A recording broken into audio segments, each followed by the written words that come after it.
주일입니다. 한 해 동안 하나님이 주신 응답과 축복을 인하여 감사하시고, 오늘 말씀을 통해서 우리가 뭘 발견하고 어떤 응답을 받아야 될지, 2018년도는 우리가 어떻게 새롭게 시작해야 될지, 우리에게 가장 중요한 응답의 시간이 되도록 우리 시간 1분 동안만 우리 하나님께 기도하겠습니다. 우리 아버지여, 감사를 드립니다.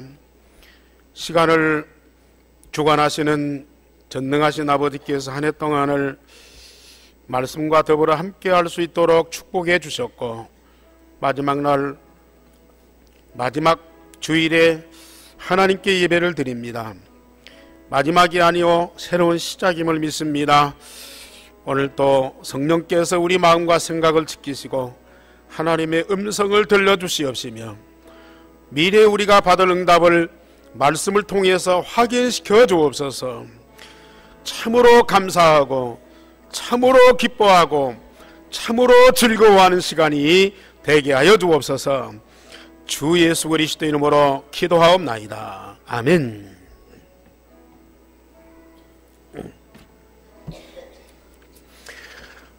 연말이 되니까 여기저기서 카톡에 많은 분들로 좋은 그림과 더불어서 참 아름다운 말들을 많이 보내줘요.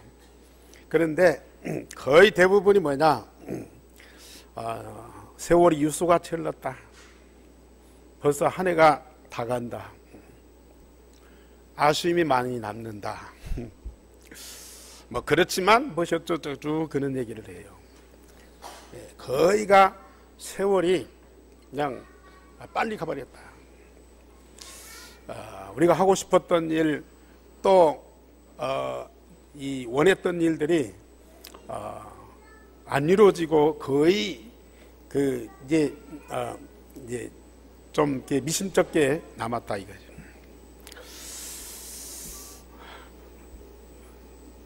저보다 한 서너 살 더 먹은 우리 다락방하는 목사님이 만나서 그래요. 목사님 벌써 세월이 훅 가버렸어. 나이만 남았어. 그래요. 그래서 내가 그랬죠. 목사님, 그런 말씀 하지 마십시오. 지난날 동안 어려운 일도 힘든 일도 좋은 일도 있었지만은 그동안에 우리가 얼마만큼 하나님의 사랑과 축복과 응답을 많이 받았습니까? 우리같이 못하라고 부족해도 공부하고 또 결혼해서 가정을 이루고 자녀들 낳고 목사가 돼서 목회하고 오늘까지 복음운동하고 얼마나 감사한 일입니까? 정말 우리는 감사해야 돼요. 세월이 가면 갈수록 아쉬운 것이 아니고 시간이 흐르면 흐를수록 우리는 정말로 감사하고 기뻐하고 즐거워하고, 그럴만도 해요. 이 육신 가지고 사람들과 더불어 세상을 사는 사람들은 그런 아쉬움, 또 좋았던 것보다는 좀 힘들었던 거, 그런 것들이 더 많이 생각나요. 그런 것들이 마음에 쌓여 있을 수밖에 없어요. 앞으로 미래는 더 어려울까 봐서, 내년에는 더 힘든 일이 있을까 봐서 두려움과 걱정이 앞서는 거예요.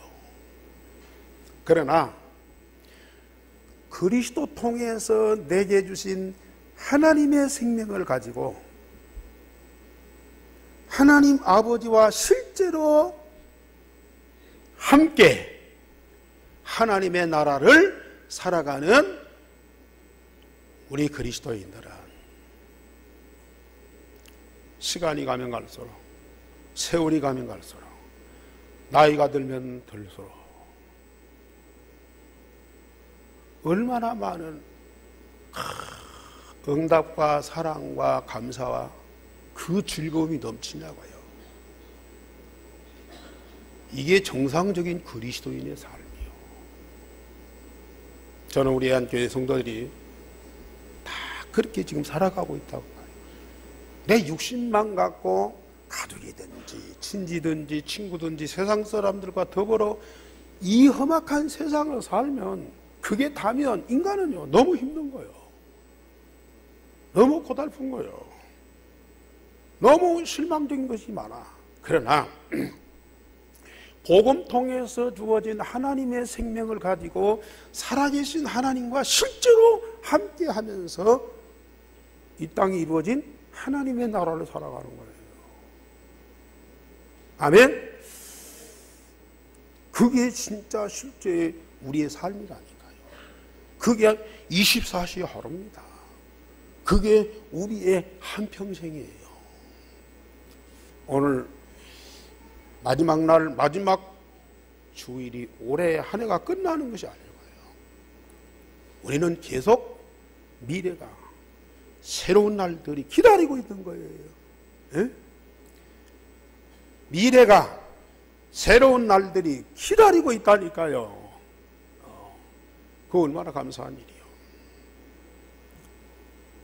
일이요.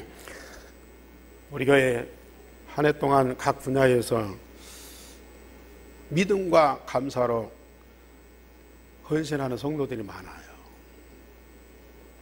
참 제가 볼 때에도 너무 힘든 일인데 불평 안 하고, 남들이 알아주지도 않고 도와주지도 않는데 혼자서 묵묵히 진짜 기쁨과 감사로 헌신하는 그분들이,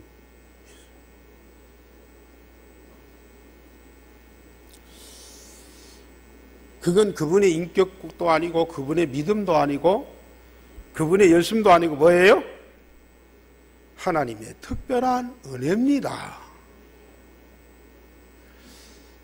성탄절날 여러 프로그램 했잖아요. 근데 우리 청년들이 퍼포먼스를 하는데 굉장히 열심히 해요. 끝나고 나서 어떤 청년 보고, 아니 어떻게 그 어려운 역을 그렇게 잘하냐고 참 애썼다고 그랬더니요, 딱 한마디 뭐라고 하는 거니요, 내가 그 일에 쓰임 받은 것이 감사하지요. 그래요. 아이 참 별로 믿음도 없는 청년이요, 내가 그 일에 쓰임 받은 것이 감사하다 이거예요. 이게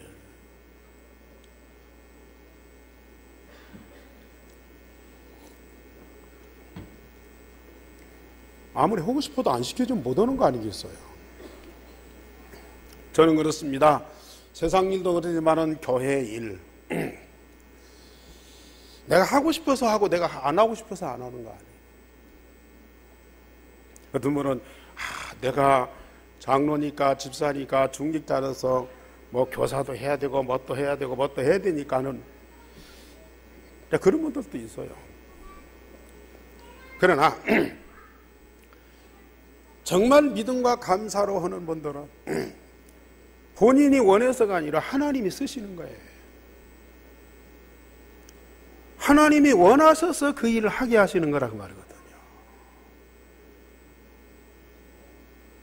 능력이 있어서 실력이 있어서 하는 것도 있지만은 하나님이 원하셔서 그 일에 쓰신다고 말이거든요. 하나님이 쓰시지 않으면 절대 그 일을 할 수도 없고 하다가 그만둬버려요. 못해요. 할 수도 없어요. 저는 그래서 정말로 교회와 복음운동을 위해서 헌신하고 수고하는 분들, 정말로 하나님의 은혜를 받은 분, 정말로 하나님의 응답을 누리는 분이구나, 그렇게 생각해요. 그게 보여진다니까요. 그거 얼마나 감사한 일이요.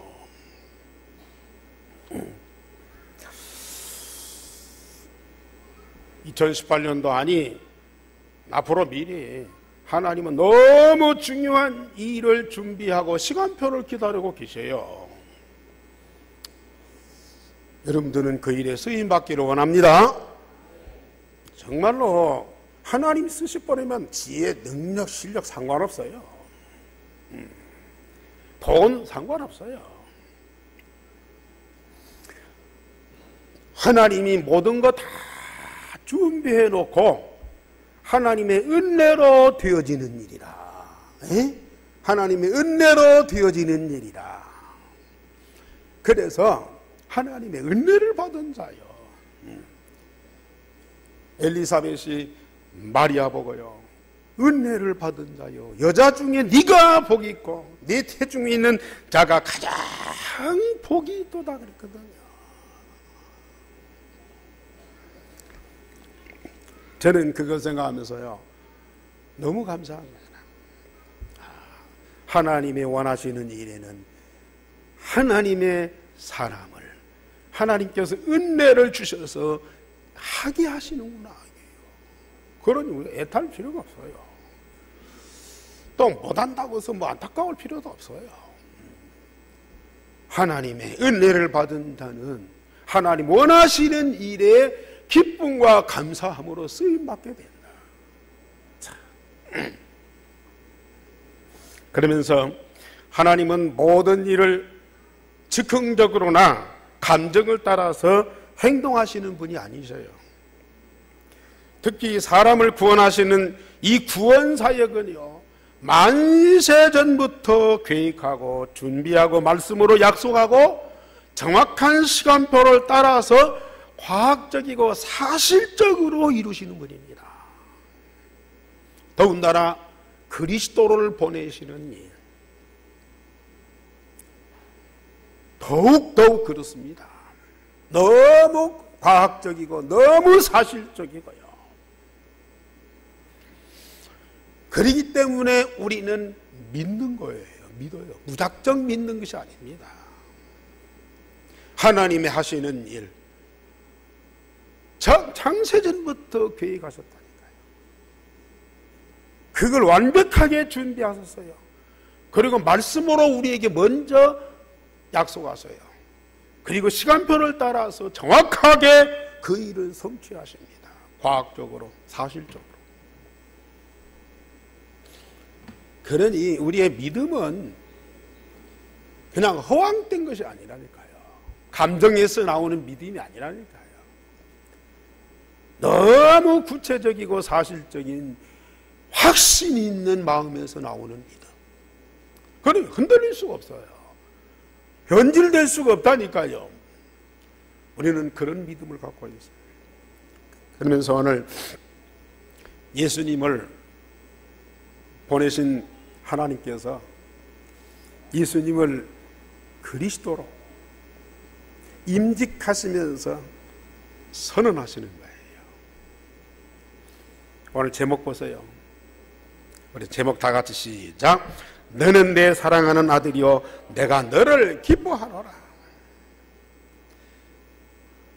너는 내 사랑하는 아들이요 내가 너를 기뻐하노라. 마태복음 3장에서는 이는 내 사랑하는 아들이요 내가 기뻐하는 자니라.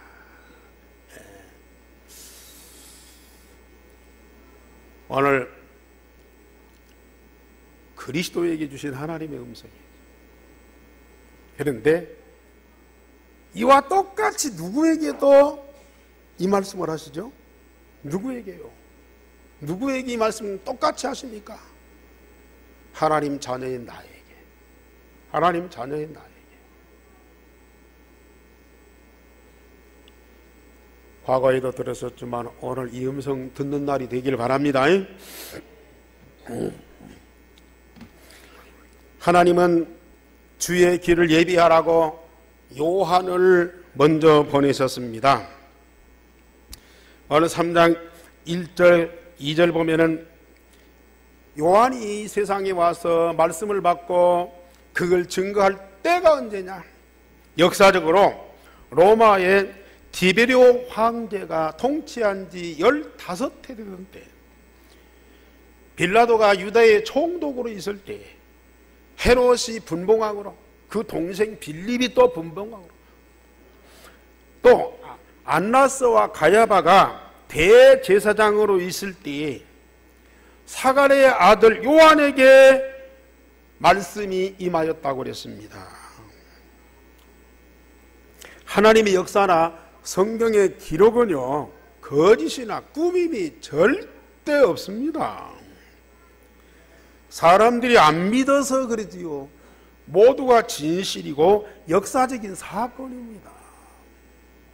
성경의 기록인데, 성경의 역사인데 세상 역사와 절대 다르지 않다니까요. 로마 황제 디비르가 통치할 때, 빌라도가 로마 황제에 의해서 유대의 총독으로 파송됐을 때예요.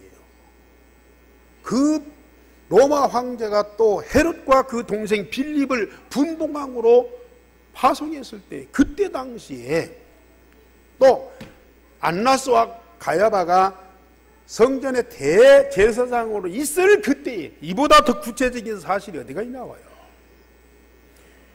누가 세례 요한을 하나의 가상인물로,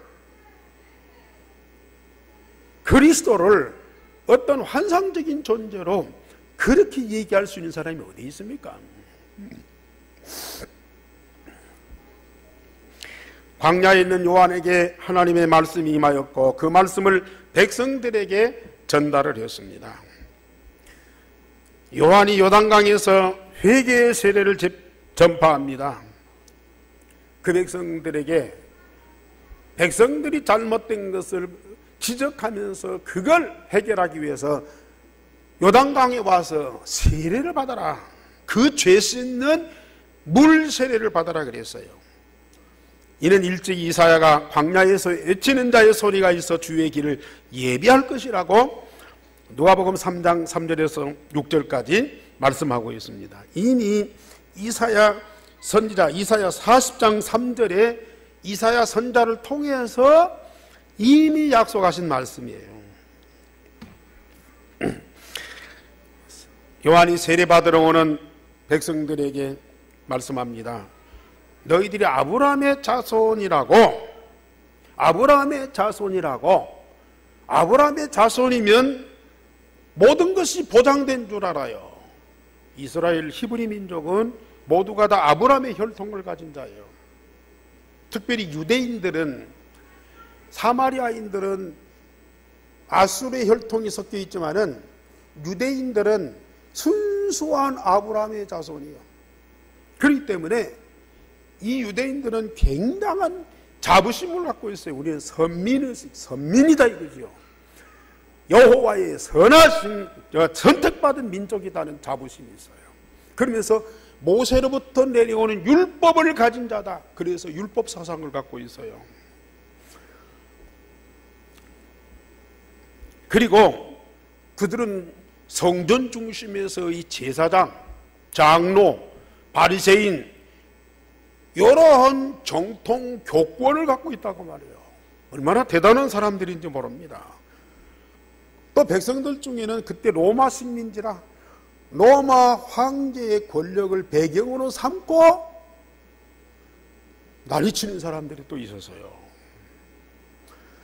이런 사람들이, 유대인과 지도자들이 얼마나 타락하고 부패했던 것을 다른 사람들은 절대 말을 안 하는데요, 이 세례 요한이 광야에서 그걸 외치면서 지적하는 거야.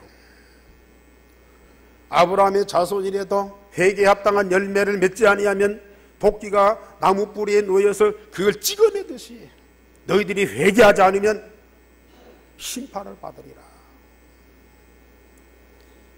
그러니까 이 백성들이 그 말을 듣고요, 사실이거든요. 그러니까 두려워서 요한한테 나와서 물세례를 받는 거예요. 세례를 받는 거예요. 우리 죄 씻어달라, 우리 죄 잘못된 거 고쳐달라 이거예요. 세례를 주면서 요한에게, 이 세례 받는 사람들이 요한에게 묻습니다. 우리가 어떻게 해야 되느냐? 부자들 보고 너희들이 옷 2벌 있느냐? 그러면 한 벌을 가난한 사람들이 나눠줘라. 먹을 것이 많으냐? 먹을 것을 가난한 사람들한테 좀 나눠줘라. 또 세리들이, 로마의 권력을 업은 이 세리들이요, 세금 갖고 장난치거든요. 그래서 로마에서 배정한 세금의 배를 백성들한테 물리고요, 반절은 나라에 바치고 반절은 자기가 착취하는 거예요. 그는 이 공식적인 그런 이 세법에 의해. 그러니까 세례요한이요, 정한 세위에는 받지 말아라. 또 군인들이 와서 막 또 회개하고 세리를 받아요. 묻습니다. 우리는 어떻게 해야 됩니까? 그랬더니 약자를 괴롭히지 말아라. 거짓으로 고발하지 말고 또 받는 급료를 족한 줄로 알아라. 군인들이 백성들 막 강탈한 거거든요. 이런저런 잘못들을 지적하면서 그걸 하지 말아라. 그리고 세례를 받고 그 죄 씻음을 받아라 그랬어요. 사실 그게 답은 아니거든요. 무슨 뭐 남의 거 훔치고 거짓으로 고발하고 약자를 괴롭히고 그것이 사실은 문제가 아니거든요. 그 이전에 근본 문제가 있어요. 또 그런 죄를 물세례 받았다고 해결되는 답이 아니거든요. 그걸 해결하는 완전한 답이 따로 있습니다. 그런데 요한으로서는 그것밖에 문제를 얘기할 수밖에 없고 그것밖에는 답을 줄 수가 없어요. 왜? 그리스도가 아니니까요. 이 요한은 그리스도를 예비하는 자지 그리스도가 아니란 말이거든요. 그래도 백성들은 야, 이 세례요한이 뭔가 다르다. 저 바리새인 장로들 사두개인 이 정치인들 다르다. 그러니까 당신이 우리가 기다리는 메시아냐고 물어봤어요. 그러니까 세례요한이 아니라 나는 물로 세례를 주지만은 나보다 능력 많으신 이가 오시나니 불과 성령으로 세례를 베풀 것이요 장차 심판하여 알곡과 쭉정이를 가려내리라 그랬었어요. 나는 그리스도가 아니다. 내 뒤에 능력 많으신 이가 오시는데 나는 물로 세례를 줬지만은 그것 갖고는 답이 아니야. 불과 성령으로 세례를 주실 것이요. 그리스도는 모든 문제에 완전한 답을 줄 뿐만 아니라 불과 성령으로 거듭나게 해서 새로운 생명을 창조하실 것이고 그래서 하나님의 자녀가 되는 권세를 줘. 그리스도 대신 복음을 듣고 구원받으면 하나님의 생명을 가진 하나님의 자녀로 바꿔질 것이라. 만약에 그 복음을 받지 아니하면 복음 받지 아니한 자에게는 근본 문제에 통해서 오는 죄와 저주가 그를 영원히 심판하면서 멸망하게 할 것이다. 그래서 이 요한은 자기는 그리스도가 아니기 때문에 일반적인 죄, 일반적인 답을 줬어요. 그러나 내 뒤에 오시는 그 그리스도는 근본 문제를 알게 하고 그 근본 문제를 해결하는 완전한 답을 주신다. 그걸 소개를 하는 거예요. 그래서 세례 요한은 주의 길을 예비하는 자다. 곧 그리스도가 오실 것을 소개합니다. 그러면서 그는 불과 성령으로 세례를 주어서요 새로운 생명을 창조하시는 구세주다. 그러나 그 복음을 받지 않은 사람들에게는 반드시 저주와 멸망이 오게 하는 심판주시다. 구세주로 오시면서 결국은 심판주다. 그걸요 그렇게 확실하게 얘기하신 거예요. 세례 요한이 사가랴 제사장의 아들입니다. 제사장 직분이면요 최고의 영광스러운 직분입니다. 또 구약시대의 마지막 선지자예요.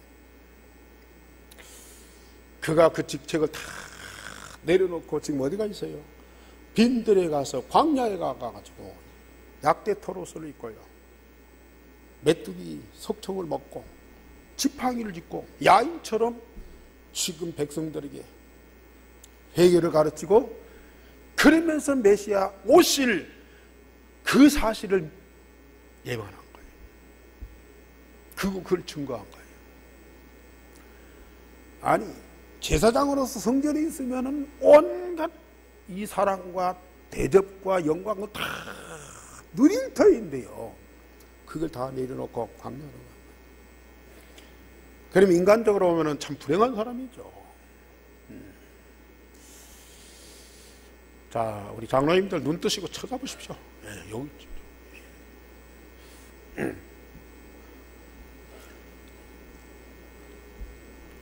그러나 그런 일에 쓰임받는 세례요한이 얼마나 복을 받은 사람.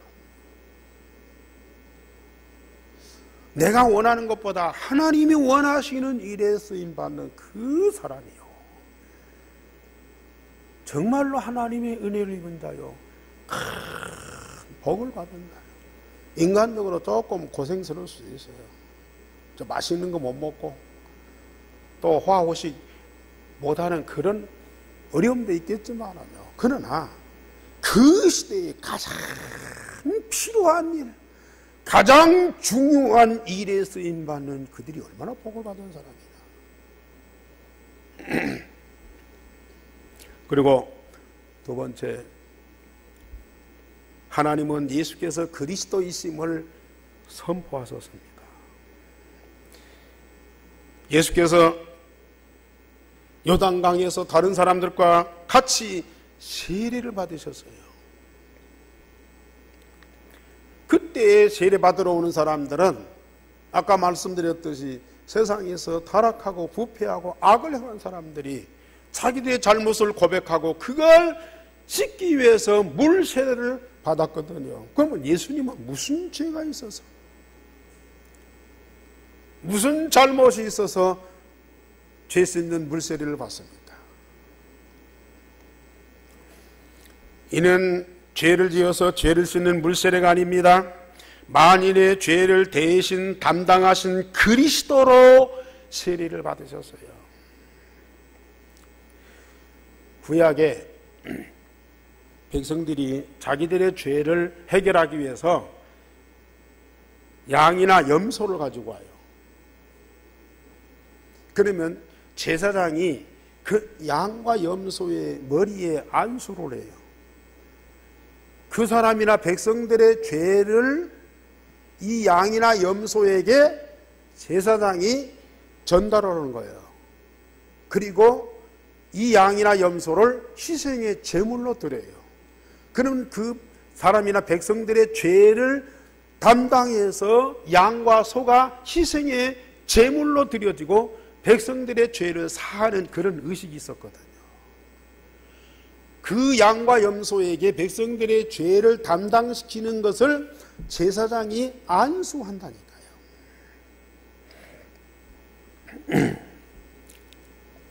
이 세례 요한은 마지막 제사장이요 마지막 선지자입니다.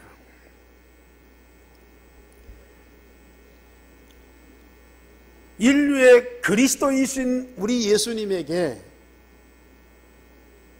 인류의 모든 죄를 이 예수님에게 담당시키는 거예요. 그래서 이 세례 요한이 물로 예수님 머리에 세례를 베풀었어요.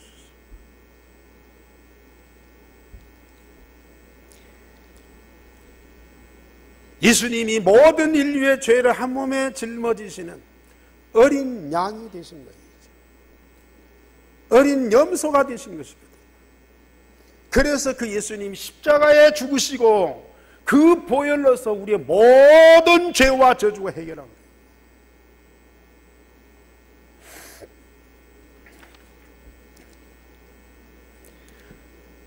세례받으신 예수님께서 물에서 올라오니까요, 성령께서 하늘에 성령이 비둘기같이 임하시고 하늘로부터 음성이 들려와요. 우리 다 같이 한번 시작. 너는 내 사랑하는 아들이라 내가 너를 기뻐하노라. 이 음성이 들리는 거예요. 성부 하나님이 하늘에서 그리스도이신 예수님에게 성령으로 비둘기 같은 성령으로 충만하게 하시고, 그리고 이 말씀을 주신 겁니다. 너는 내 사랑하는 아들이요 내가 너를 기뻐하노라. 하나님이시고 죄 없으신 예수님에게 세상 모든 죄를 대신 담당시키시고 십자가 지실 그리스도로 하나님이 내놓으신 것이고요, 하나님 대신 그리스도로서 모든 죄와 저주를 짊어지신 그 그리스도 대신 예수님, 우리 하나님이 얼마만큼 대견스럽게 생각하시네요.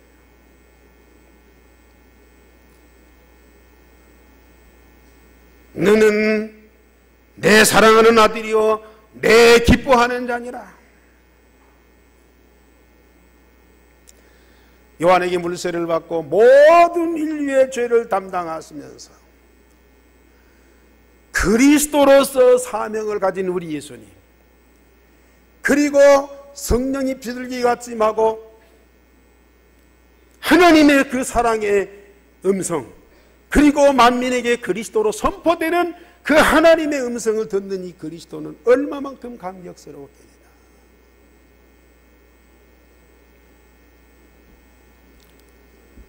유일하신 참복음,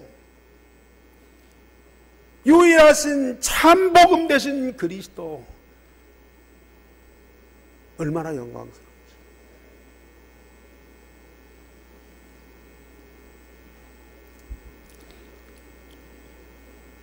여러분들이 중직자입니까? 여러분들이 전도자입니까?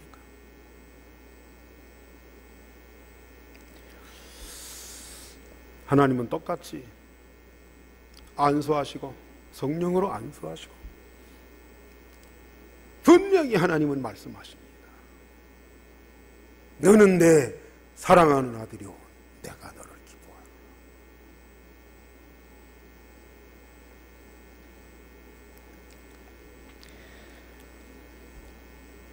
이는 예수님께서 하나님 약속하신 대로 오신 하나님의 아들이시고 그리스도이심을 공식적으로 세상에 선포하시는 선포식입니다. 이것은 거기 모인 사람들뿐만 아니라 온 천하에 예수께서 그리스도시요 살아계신 하나님의 아들이심을 공식적으로 선포하신 거예요. 한마디로 말하면 무슨 목사 임직식, 장로 임직식 하잖아요. 우리 예수님은 그리스도 임직식을 하시는 거예요. 그리스도 임직식이라니까요. 여러분들은 지금까지 마태복음 3장이나 누가복음 3장을 어떻게 읽으셨습니까? 예수님은 죄도 없는데 왜 요한에게 요한 죄인 아닙니까? 그 요한에게 물세를 받았었을까? 궁금해하는 분들이 많아요.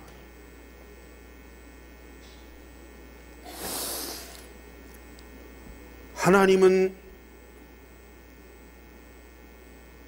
요한을 주의 길을 예비하는 자로 쓰신 거예요.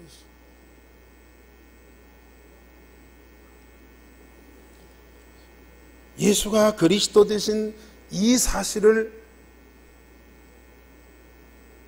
임직하게 하시고 하나님께서 공식적으로 선포하시고요. 이 일에 쓰임받은 요한이라고 말해요.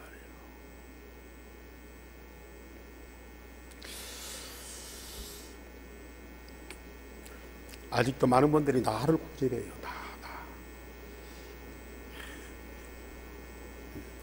내가 나고 내가 나를, 이 내 거, 내 인생, 내 집, 내 재산, 내 자녀, 나를 자꾸 고집을 해.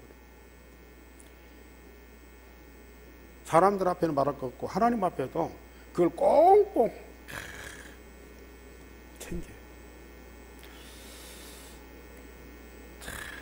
물론 당장에는 유익이죠. 나하고 내 것이고 내 재산이고 내 인생이고 당장에는 뭐가 내 것이 있어 좋아요. 그러나 참 결과적으로 그보다 우스운 일이 없어요. 그보다 일어나고 어리석은 사람이 없다니까.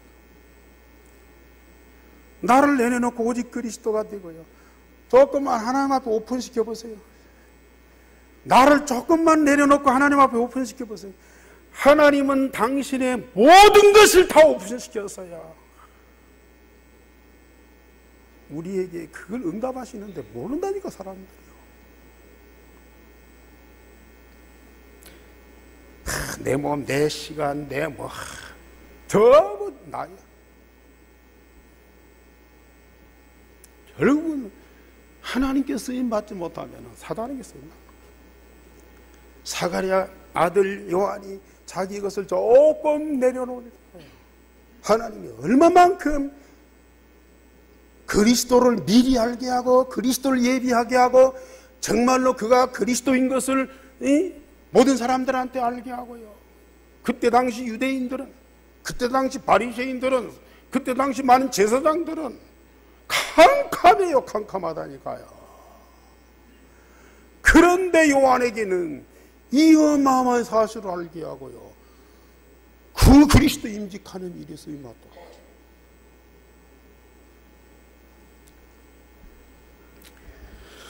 세 번째로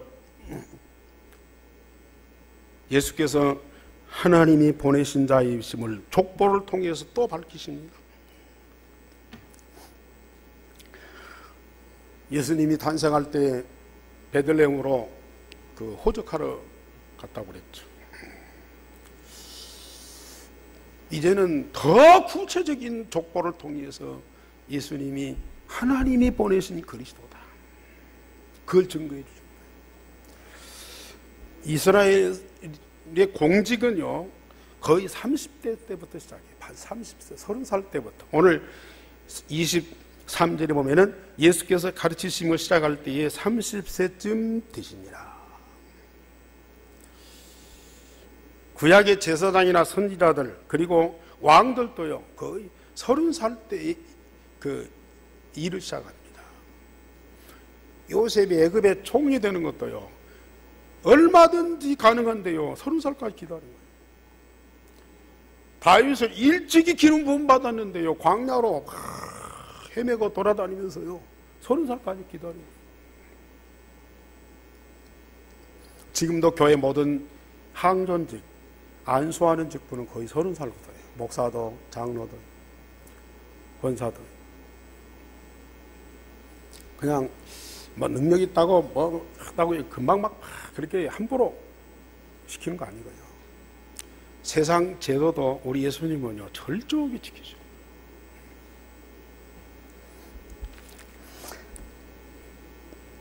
마태복음 1장에도 예수님 족보가 나오거든요. 근데 그거는 아브라함 때부터 쭉 밑으로 내려가요. 그런데 이 누가복음의 이 족보는 그 예수님 그 육신의 아버지 요셉으로부터 위로 올라가요. 저 다윗으로, 저 아브라함으로, 심지어 어디까지요? 아담까지, 그리고 하나님까지 올라가요. 우리 예수님은 틀림없는 역사적인 존재예요. 우리 예수님은 성령으로 잉태돼서 이 땅에 사람으로 오신 분명한 하나님이십니다. 누구도 부정할 수 없어요. 결국은 인간과 세상을 창조하신 하나님이 그리스도를 보내셨음을 확인했어요. 하나님이 영세전에 준비하신 메시아가 이제 나타나셨다. 그걸 확인시켜주는 것이 족보. 결론적으로 말씀드립니다. 하나님이 보내시고 성령으로 인치신 자가 아니면 절대 그리스도가 아니에요.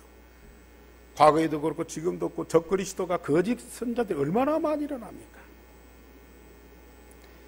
하나님이 약속하시고 하나님이 실제로 선포하시면서 인정하신 자가 아니면은 절대 그리스도가 아닙니다. 역시 하나님 자녀도요, 그냥 교회 오고 뭐 열심히 하고 뭘 잘했다고 그래서 그가 그리스도인이고 그가 하나님 자녀가 아니야. 분명히 예수가 그리스도 되심을 믿고 마음에 영접하고 성령을 통한 하나님의 생명이 거듭나고 하나님께서 성령으로 보증하시고 그래야만 하나님의 자녀야.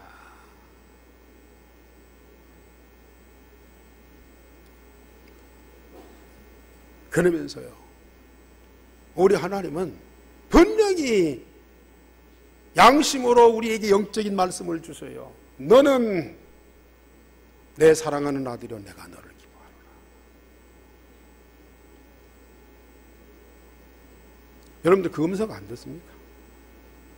하나님이 내 아버지고 내가 그 자녀라면 반드시 이 음성은 들어야죠. 안 그래요? 귀 안 들립니까? 영접기도 다시 하세요. 계속 하세요. 들릴 때까지 하세요.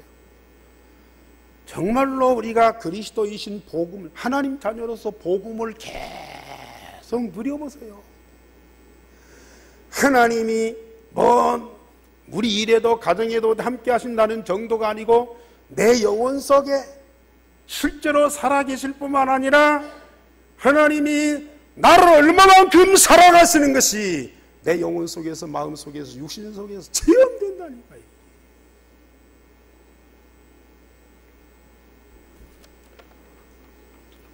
막연하게 하나님이 나를 구원하시고 하나님이 나와 함께 하시는 그게 아니에요. 무엇보다도 사실 중에 사실입니다. 여러분들은 다른 것보다도 무엇보다도 이 구원의 사실만은 확신하고 또 확신하고 또 확인해야 돼요. 이게 안 그렇습니까? 예수님이 하나님의 아들이고 그리스도입니다. 그렇기 때문에 하나님이 성령으로 비둘기같이 충만하게 임하시고 너는 내 사랑하는 데는 내가 너를 기뻐하노라 분명히 말씀하셔요. 하나님 자녀인 여러분들에게도 똑같이 역사하시게 되어 있습니다. 어쩌다가요? 매일매일 하나님 앞에 조금만 집중하면서 깊은 시간 가져보세요. 이건 너무너무 넘쳐나도록 내 몸에서, 내 영혼에서, 내 마음에서요, 이게 충만하게 느껴지는 그때의 그 기쁨과 감격, 뭘로 표현합니까?